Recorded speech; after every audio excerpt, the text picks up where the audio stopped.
히사모의 모든 뉴스는 라니맘닷컴의 후원으로 제작이 되고 있습니다. 라니맘닷컴에서는 전 가족이 1년에 한 번씩 반드시 복용하셔야 되는 알벤다졸, 코로나 시절의 필수 제품 비타민 D3 플러스 이버맥틴 구충제를 주문하실 수 있습니다. 그러면 뉴스 시작합니다. 여러분 안녕하십니까. 1월 5일 뉴스광장 시작하겠습니다. 석유 제품을 싣고 호르무즈 해협을 항해하던 우리나라 선박이 이란 혁명수비대에 납포됐습니다. 그들은 이 환경오염을 납포 사유로 들었는데 선사 측은 납득이 안 된다면서 반발하고 있습니다. 두바이 박석호 특파원의 보도입니다. 어제 오전 페르시아만의 호르무즈 해협, 에탄올 등을 싣고 사우디아라비아에서 아랍에미리트로 가던 한국 해미호를 향해 이란 혁명수비대 헬기와 함정들이 접근하더니 무선 통신을 보내기 시작했습니다. 네. 이란 군이 조사할 게 있다고 잠시 이제 대략 좀 천천히 가라 이렇게 이제 저기서 VHF를 통해서 이제 연락이 왔다고 합니다. 한국 해미호가 속도를 줄이자 이란 혁명수비대는 무장 병력을 승선시켰습니다. 이어 조사할 게 있다며 배를 이란으로 돌리라고 요구했습니다. 선장은 선원들의 안전을 우려해 지시를 따를 수밖에 없었고 한국 해미호는 이란 남부 반다르 아바스 항에 억류됐습니다. 이란 측은 한국 해미호를 해양 오염 혐의로 납포했다고 주장했습니다. توقیف یک شناور نفتکش با پرچم کره جنوبی در آبهای خلیج فارس به علت نقض شیوه‌نامه‌های زیست محیطی. 이에 대해 선사 측은 납득할 수 없다고 반박하고 있습니다. 납포 당시 이란 혁명수비대가 정확한 이유를 설명하지도 않았고 한국 해미호가 환경오염을 일으킨 적도 없다는 겁니다. 엄연히 공해상이었고 이 배가 3달 전에 일주일간 조건을 하고 정기검사를 잘 받고 미생물 제거하는 것까지 다 설치를 하고 출항한 배인데 한국 해미호에는 선장 등 한국인 5명을 포함해 미얀마와 인도네시아 선원 등 모두 20명이 타고 있었습니다. 이번 납포 사건은 트럼프 행정부 임기 마지막까지 미국과 이란이 페르시아만에서 군사적 긴장 수위를 높이는 가운데 일어났습니다. 이란은 미국의 제재로 석유 제품 수출이 막혀 있습니다. 두바이에서 KBS 뉴스 박석호입니다. 네, 정부는 선박에 타고 있던 우리 국민 5명의 안전을 확인하고 이란의 조기 억류 해제를 요청하고 있습니다. 우리 군의 청해 부대도 인근 해역으로 출동했습니다. 강푸른 기자입니다. 외교부는 어젯밤 늦게 입장문을 내고 우리 국적 선박 한 척이 이란 당국의 조사 요청에 따라 이란 해역으로 이동 중인 사실을 확인했다고 밝혔습니다. 선박에 타고 있던 우리 국민 5명의 안전도 확인됐다며 이란 당국에 선박 조기 억류 해제를 요청하고 있다고 설명했습니다. 국방부도 선박 억류 사실을 접수한 직후 오만 무스카트항 남쪽에서 작전 중이던 청해부대 4,400톤급 최영함을 호르무즈 해협 인근 해역으로 출동시켰습니다. 또 유사 사고 가능성에 대비해 인근 해역을 항해 중인 우리 선박들에도 안전 조치를 취한 것으로 전해졌습니다. 청해부대는 아덴만 일대 해역 등에서 해적에 납포된 우리 선박을 구출하는 작전 등을 맡아왔습니다. 다만 이란 혁명수비대에 납포된 선박을 구출하는 데에 청해부대가 투입된 건 이번이 처음인 것으로 알려졌습니다. 국방부는 외교부와 해양수산부, 다국적 군 등과 긴밀하게 협조해 대응해 나가겠다고 밝혔습니다. KBS 뉴스 강푸른입니다. 미국 정부도 즉각 성명을 내고 한국 선박을 석방하라고 이란에 촉구했습니다. 이런 식으로 가면 제재 완화는 없을 거라는 압박 메시지도 전했습니다. 워싱턴 김양순 특파원입니다. 한국 선박이 이란 걸프만에서 납포되자 미국 국무부가 빠르게 반응했습니다. 미 국무부는 현지 시간으로 월요일 입장을 내고 한국 국적 유조선의 즉각적인 석방을 이란에 촉구했다고 KBS에 밝혔습니다. 미 국무부 대변인은 KBS의 취재에 한국 국적 선박의 납포를 계속 추적하고 있다며 이같이 밝혔습니다. 미 국무부는 이란 정권이 페르시아만에서 항행의 권리와 자유를 지속적으로 위협해왔고 이는 국제사회를 상대로 이란에 가해지는 경제 제재를 완화하도록 갈취하는 행동이라고도 비난했습니다. 그러면서 미 국무부는 이란의 유조선을 즉각 풀어줄 것을 요구하는 한국의 요구에 동참한다며 한국과 공동 보조를 취해 나가겠다는 입장을 밝혔습니다. 워싱턴에서 KBS 뉴스 김 히사모 뉴스는 2021년 올해부터 건강 쪽에 포커스를 맞춰서 말씀드린다고 했잖아요. 이 건강 이야기 가고 그 다음에 한국 KBS에서 보도해드리는 뉴스는 끝부분 쪽에 갈 거고 중간에 이제 통키 뉴스, 경제 뉴스 갈 건데요. 여러분 벌써 새해가 시작된 지 5일이 지나가고 있습니다. 1월달 후딱 가거든요. 작심 3일이라 그러잖아요. 1월 1일부터 세운 계획이 조금 흐지부지 할 텐데 괜찮습니다. 다시금 정수줄 가다듬으시고요. 하루에 최소한 1시간, 30분에서 1시간 걸으셔야 됩니다. 여러분 걷는 게 굉장히 중요합니다. 만보기 차고 걸으시고요. 좀 지루하시면 저희 히사모 뉴스 들으시면서 걸으시면 시간 후딱 가거든요. 걷게 되시면 신진대사, 몸의 서큘레이션, 순환이 잘 이루어지고요. 그리고 자골신경통, 관절 보호될 수 있습니다. 여러분 그 어떤 보약보다 더 좋은 것 걷는 겁니다. 그럼 오늘부터 걸으시면서 히사모 뉴스 들으시기 바랍니다. 그러면 뉴스 이어집니다. 뉴스 시작하기 전에 먼저 여러분 각자 속한 톡방을 통해서 전달받으셨듯이 특별히 한국에서 코스피가 연일 최고가를 기록하며 곧 3,000포인트 앞에 있는 기사를 틈타서 각종 주식 사기 업체들이 속속 등장하고 있습니다. 오늘 굉장히 SBS 뉴스에서 크게 보도가 되었는데요. 이 영상의 디스크립션에도 추가해 놓을 테니까 여러분 주식시장이 이렇게 핫할 때는 사기꾼들이 이때다 싶어서 여러분들을 파고듭니다. 조심하시기 바랍니다. 첫 뉴스는 비트코인 소식으로 들어가겠습니다. JP 모건이 가상화폐 비트코인이 투자 자산으로 금과 비슷한 대접을 받으면 가격이 장기적으로 14만 6천 달러, 약 한화 1억 5,861만 원에 이를 수 있다는 분석을 내놓았습니다. 근데 JP모건이 왜 이런 분석을 내놨는지 모르겠네요. 요즘 다 마탱이들이 같습니다. 가상화폐 비트코인을 주장하는 사람들이 한결같이 하는 이야기가 바로 금과 같다. 금은 화폐는 아니지만 화폐 이상의 투자 가치가 있는 화폐 이상의 가치가 있지 않느냐 하면서 이 시대에는 비트코인이 바로 이 시대의 금의 역할을 대신할 것이다 라고 얘기를 하는데요. 귀신 씨알아 까먹는 소리입니다. 좀 더 기사를 살펴보겠습니다. JP모건 투자 전략가 니콜라스 파니기르초글루 등은 투자자 메모에서 민간 금 투자 규모와 비슷해지려면 현재 약 5,750억 달러인 비트코인 시가총액이 4.6배 늘어야 한다며 이때 이론적인 비트코인 가격은 14만 6천 달러, 1억 5,861만 원이라고 분석을 했습니다. 또 말길 못 알아듣는 분, 이 기사만 읽고는 와 4.6배로 올라가는구나, 더 사야겠구나 하는 분들이 계시죠. 비트코인이 장기적으로 금 투자와 같은 규모의 자금을 끌어모으면서 금의 지위를 위협한다면 가격이 14만 6천 달러에 이를 수 있다는 뜻인데요. 다만 JP모건은 이런 전망은 비트코인의 변동성에 달려 있다면서 비트코인과 금의 변동성 수렴은 단기간 일어날 것 같지 않고 수년간에 걸쳐 일어날 과정으로 생각한다고 전했습니다. 그러면서 14만 6천 달러 이상의 이론적인 가격은 장기적인 목표로서 간주돼야 한다고 덧붙였고요. 비트코인 가격은 지난해 약 4배나 급등했으며 올해 1월 3일에는 그저께죠. 사상 처음으로 3만 4천 달러 선을 돌파하기도 했지만 그 다음날 바로 17%나 폭락하는 모습을 보여주고 있거든요. 비트코인을 왜 해서는 안 되는가 영상 오늘 반드시 올라갑니다.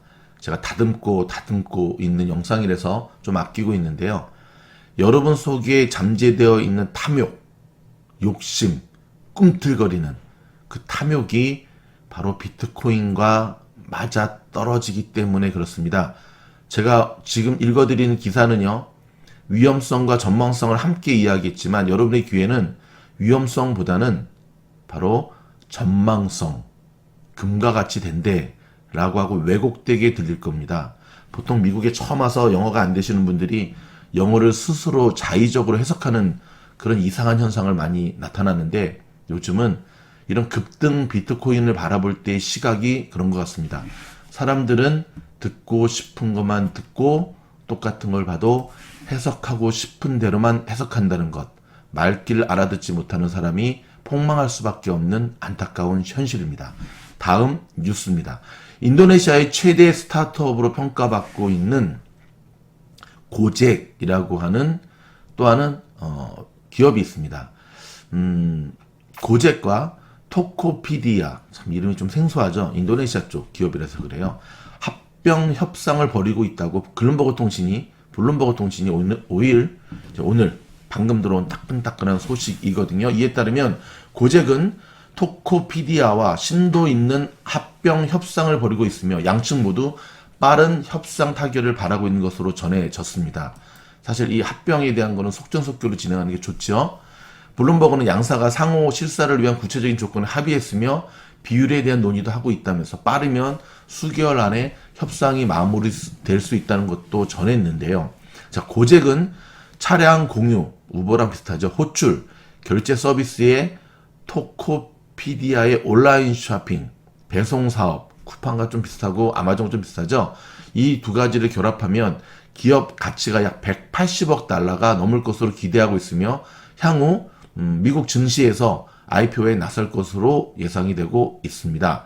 하지만 고젝은 경쟁사인 싱가포르 그랩과의 합병 협상 난항을 계기로 2018년부터 검토해온 토코피디아와의 합병 협상에 적극적으로 나서고 있는 것으로 알려졌습니다. 즉 이미 고젝이라는 기업은 예전부터 계속해서 합병에 대한 그러한 시도가 있었는데 쉽지가 않죠. 사실 기업과 기업이 합친다는 건 정말 어려운 일입니다. 자, 인도네시아의 첫 데카콘 기업인 고젝은 2010년에는 차량 공유, 꽤 됐죠. 10년 전이니까. 호출 서비스로부터 시작해서 온라인 결제와 함께 식품이나 서비스 주문도 가능한 원스톱 앱으로 성장했으며 베트남, 필리핀, 태국, 싱가포르 등으로 사업을 확장했습니다. 동남아시아에 계시는 우리 미가분들은 익숙할 거예요. 데카콘 기업은 기업 가치가 100억 달러 이상의 비상장 벤처 기업을 뜻하는데요. 고젝의 기업 가치는 105억 달러 수준으로 거론되고 있고요. 인도네시아의 알리바바로 불리는 토코피디아는 2009년 설립된 인도네시아 전자상거래 1위 업체입니다. 토코피디아의 기업 가치는 70억 달러 정도로 평가된다고 소식통은 전했습니다. 여러분 가만히 보시면 제가 이커머스 쪽 담당 아닙니까? 동남아 쪽의 이커머스 시장도 점점 커지고 있다는 사실 기억하셔야 되고요. 결국 지금 세상을 움직이는 것은 거의 뭐 지금 보시면 고젝은 우버잖아요. 그렇죠? 토코피디아는 아마존이고 이렇듯 한 나라에서 성공한 모델이 조금은 제3세계 국가 좀 못 사는 나라에서도 그대로 셋업이 되면서 커질 수 있다는 것 여러분 꼭 기억하셔야 됩니다. 그 다음 지역은 어디일까요? 아프리카일까요? 공부하시기 바랍니다. 지난해 항공 여객 수요가 1999년, 20년 전 수준으로 뒷걸음질 친 것으로 나타났습니다. 코로나 때문이죠. 자, 경제매체 팍스 비즈니스에 따르면 4일 항공산업 분석업체인 시리움의 보고를 통해 지난해 1월 1일부터 12월 20일까지 항공기 운항 횟수를 조사했더니요. 2020년 전 세계 여객기 운항이 1999년 수준으로 감소한 것이라며 지난 21년간의 성장이 몇 달 새 사라졌다라고 설명을 했습니다. 특히 국제선만 보면 운항 횟수가 68%나 감소했습니다. 와, 엄청나죠? 또 전체 항공 편당 유상 승객 수의 비행거리를 곱한 수치인 유상 여객 킬로미터 RPK는 지난해 2조 9천억 RPK로 전년보다 67%가 줄었습니다. 지난해 여객 운항이 가장 많은 공항은 미국의 아틀란타 공항이었고요. 시카고와 댈러스 등 미국 내 공항이 5위까지 차지를 했는데요. 이어 중국의 광저우가 6위에 오르는 등 중국 내 공항도 3곳이 10위권 안에 포함됐습니다. 중국의 위상을 무시 못하는 부분이기도 하고요. 왕공 운항 횟수로는 한국의 김포공항과 제주공항 간의 노선이 세계 1위로 집계되었습니다. 아, 대단하죠, 대한민국. 2위는 베트남의 하노이 호찌민 노선이고 3위는 일본의 도쿄 후쿠오카 노선입니다. 여러분 그렇다고 하더라도 과연 이 코로나 때문에 엄청나게 줄었지만 이 항공업계, 이 항공사가 망할까요? 항공사는 망할지 모르지만 비행기는 계속 뜨겠죠. 조정받을 때 장기적인 포석을 가지고 안정적인 항공사의 주식 투자를 하는 것, 여러분 성공할 수 있는 장기적인 투자라는 것 기억하시기 바랍니다. JP모건이 중국의 자오상은행과 합작 자산운용사를 설립을 추진하고 있습니다. 뭐 JP모건이라든지 모건스탠리라든지 사실 미국 내에서의 성장성은 거의 한계에 다다른 거지 않습니까? 돈은 긁어 모았죠, 지금까지. 그러다 보니까 자꾸 외국계의 은행들과 합작을 지금 추진하고 있는데요. 중국의 자오상은행과 오늘 그 퇴출되기로 했던 중국의 3대 통신사 있지 않습니까? 차이나 모바일, 뭐 차이나 어쩌고저쩌고, 차이나 어쩌고저쩌고,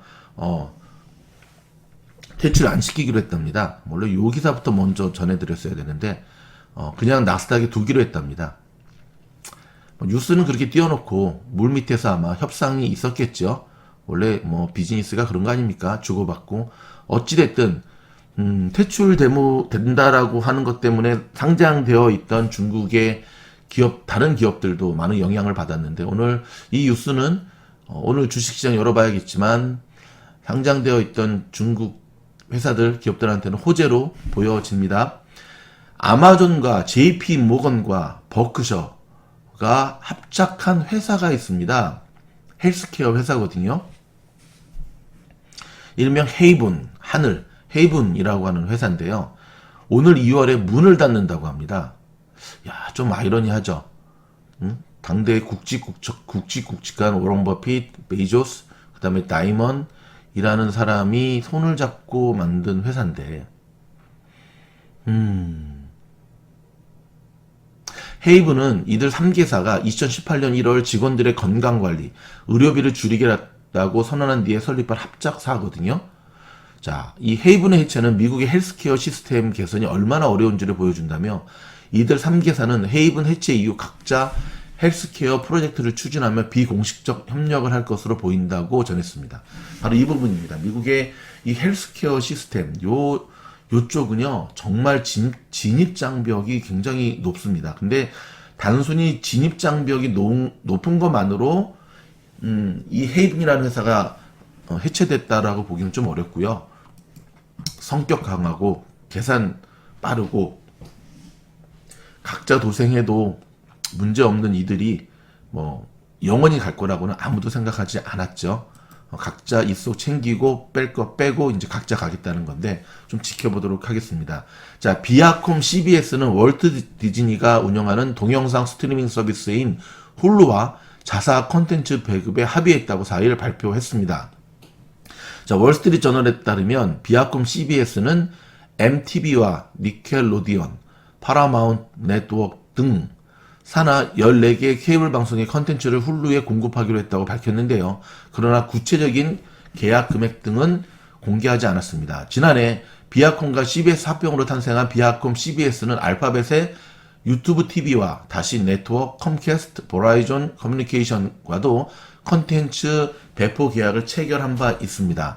비아콤 CBS는 올해 말쯤 현재 운영되는 동영상 스트리밍 서비스인 CBS 올 액세스의 확대판 격인 파라마운트 서비스를 시작할 계획이고요. 한편 미국의 다큐멘터리 채널인 디스커버리도 이날 독자 동영상 스트리밍 서비스인 디스커버리 플러스를 출시한다고 밝혔습니다.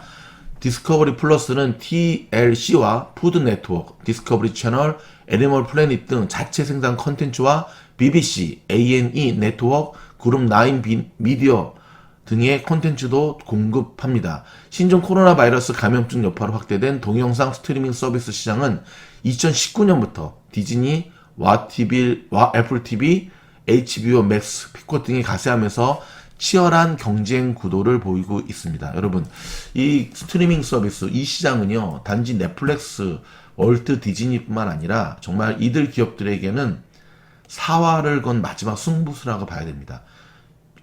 사활을 건 마지막 승부수 지켜보시면서 선별적인 투자로 들어가시면 좋을 것 같습니다. 미국의 헤지펀드 스카이브리지 캐피털이 비트코인 펀드를 개시했습니다.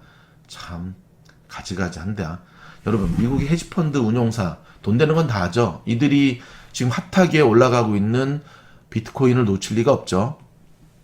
어저께 운용자산 3억 1천만 달러 규모의 스카이브리지 비트코인 펀드를 개시했다고 밝혔거든요. 자, 로이터 통신 보도에 따르면 이 펀드는 스카이브 브리지 캐피털의 기존 30억 달러 규모 펀드에서 제출된 펀드인데요. 앞서 비트코인은 지난해 코로나 확산 이후 자산으로 주목받으면서 지난달부터 사상 최고치를 수차례 경신했습니다. 이 기자가 정신머리가 나갔네요. 대한자산으로 주목받은 게 아니라 지금 대한 투기 종목으로 주목받은 겁니다.